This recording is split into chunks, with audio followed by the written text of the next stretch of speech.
In this video, we're going to talk about welfare programs and labor supply. Before we can talk about the effect of welfare programs on labor supply, let's develop the basic concept of labor supply. We'll begin with a budget constraint, and there are some basic definitions we need to make. We define hours of work to be H, hours of leisure to be L, T is the total amount of time available, W is the wage rate, P is the price level for the bundles of goods that people consume. We can think of it as being a price index for all the goods that households consume. Y is the total quantity of goods consumed. We're not going to be very much concerned at this stage about what mix of goods people consume. You can think of Y as representing the total quantity of stuff that people buy, their real income. We know from these definitions that H plus L, hours of work plus hours of leisure, add up to T. We call that the time constraint. In addition to the time constraint, we also have a goods constraint, which tells us that the price of output times the amount of output, the total spending on output, must equal total income. We're building a simple model, which is a one-period model, so there's no borrowing or saving or lending, and there's no other source of income besides labor income. That makes the analysis just a little bit simpler. We can build more elaborate models, but none of the results would change. If you want to see some of those more elaborate models, you can take more advanced courses in microeconomics or in labor economics. We can take these two equations and combine them to form this one, where the only change here is we've taken the equation immediately above and replaced hours of work with T minus L, because since hours of work plus hours of leisure add up to total time, the amount of hours of work must equal total time available minus leisure time. So the amount of goods and services this person can buy, Y, is equal to the real wage, W over P times T, minus the real wage times the number of hours of leisure time. We can take this equation and represent it in a diagram. And that diagram now appears on the screen. This diagram represents the possible combinations of income and leisure this person can consume. The individual faces a trade-off between having more leisure or having more income. The more leisure you consume, the lower your income, the less the amount of goods and services you can buy. But if you want to have a higher income, you end up with less leisure. So this budget constraint tells you all the combinations of labor and leisure that are feasible, because those are ultimately the goods we get utility from. We get happiness or satisfaction from income, and we get happiness or satisfaction from leisure time, time we're not spending at work. At the top left portion of this budget constraint, the person has no leisure time, but their maximum income, which would be the real wage, W over P, times T. So in that case, a person's spending every possible minute working, and that's the maximum amount that that person could buy. At the other extreme, at the other intercept, the intercept on the horizontal axis, leisure is equal to the total time available, and there's no income received because hours of work are 0. Notice on the horizontal axis, we have two sets of labels. In the rightward direction, leisure is increasing, but with every additional hour of leisure, there's one less hour of work. So at the top left portion of the budget constraint, the person has no leisure and spends all their time working. At the far right, the person is spending all their time in leisure and spends no time at work. When we have a budget constraint, to determine the optimal mix of goods, we need to bring in some measure of preferences. And as we did before, we can introduce indifference curves for this purpose. And the optimal mix of goods consumed, as we discovered earlier, occurs at a point of tangency between a budget constraint and an indifference curve. Note that utility here increases with higher income or with more leisure time. But the optimal mix, the highest level of utility possible, given this constraint, occurs at the level of leisure of L0 and hours of work at H0. But now, let's think about what happens if we introduce a welfare program. The basic welfare program that existed up until 1967 established a poverty level which was based on family size. Specifically, It was based on the minimum income needed to provide a family with a given composition of individuals an adequate level of nutrition. And at the same time, a study had been done that found that low-income households spend a third of their income on food. So once the amount needed to purchase an adequate level of food was determined, you just multiply that by 3 to get the level of income that would allow that household to have an adequate level of nutrition. And that's how the poverty level was established back in 1963. And that's continued up to the present day, adjusting for changing prices of food and so on. So that's how our welfare system existed in this interval. So this is a basic welfare system that we started with in the US. I've added the poverty level of income to this diagram, and you can see a line going to the budget constraint.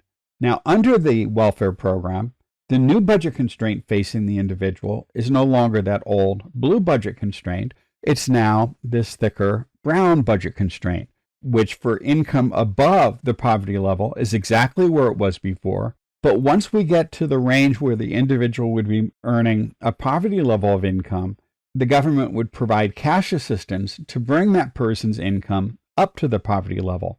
So between L0 and T on the horizontal axis, the household would be effectively guaranteed to receive this poverty level of income.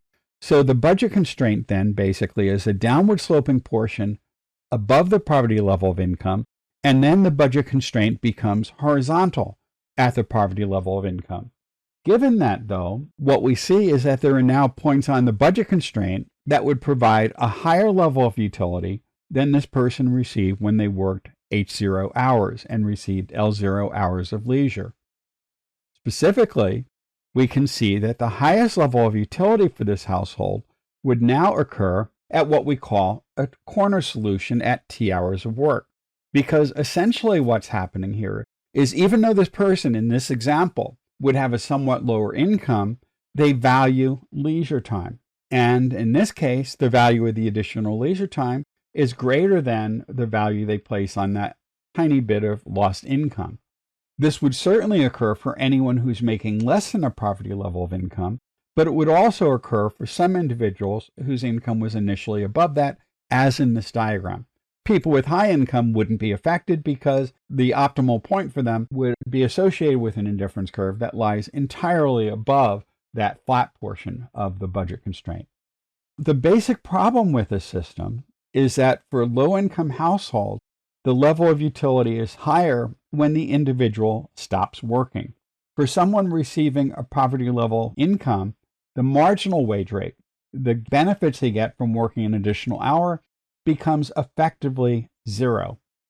Because you notice if this person doesn't work at all, they'd be at the poverty level of income with T hours of leisure. If they work one more hour and bring in some additional income, their welfare benefits would be reduced dollar for dollar. So essentially, it's like 100% tax on any income received if you're a welfare recipient. This was observed very quickly as being a problem. Daniel Moynihan, a senator from New York, was put in charge of a commission on welfare, and the Moynihan Commission noted the labor supply disincentive effect and argued that we needed to reform welfare. And in 1967, reforms were introduced which restored some of the incentive to work by not having benefits reduced by a dollar for dollar. Essentially, what happened beginning in 1967 is that people were able to keep a certain amount of income each month without losing any welfare benefits, and then beyond that point, benefits were reduced by $2 for every $3 earned. But there was still an incentive to work because even though you were receiving welfare, you ended up having a higher income when you worked than when you didn't work. So that reduced the labor supply disincentive that occurred in the initial welfare system. But then in 1980, Ronald Reagan was elected, who promised to preserve the basic safety net, which was provided by the poverty level of income. But he didn't want people to earn incomes above that and still be eligible for welfare benefits. So essentially, the system that we see on the screen was restored beginning in 1981. And about a year or so later, in a press conference, Reagan boasted about the dramatic reduction in the number of working poor. Many economists noted that the reason why the number of working poor went down was because many low-income households now found it optimal to no longer work. That's a perfectly rational response on the part of welfare recipients.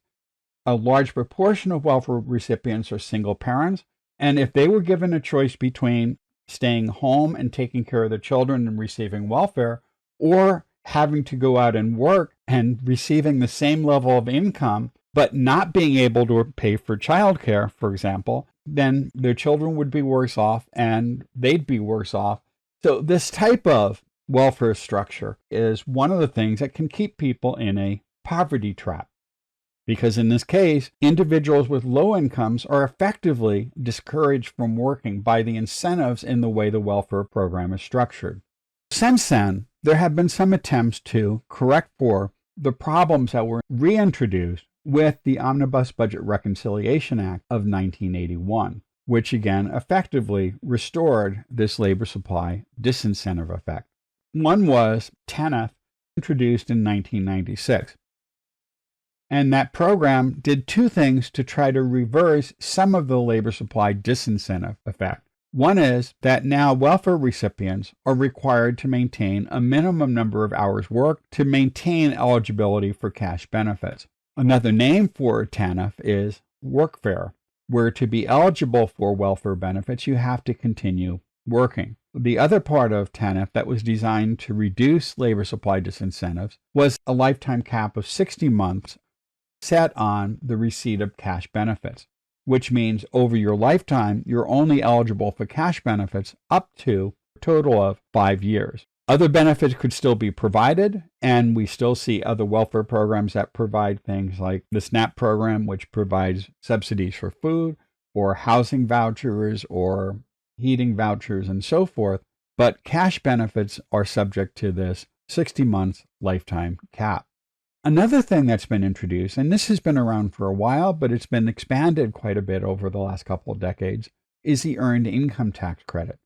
And the way the Earned Income Tax Credit works is that it provides tax rebates for low-income working parents. So it's only for people who have children present in the household, and it's only for people whose incomes are below a certain threshold. But the way it works is that initially the benefits rise with the amount of earned income you receive in the labor market, and then they start to decline. So, for example, if you're not working at all and you take a job that pays you $15 an hour, with the Earned Income Tax Credit, you could end up getting a tax rebate for another $4 an hour, which would bring your effective wage to the $15 you receive plus $4 worth of tax credits. So it's effectively like a wage subsidy that occurs at low levels of income.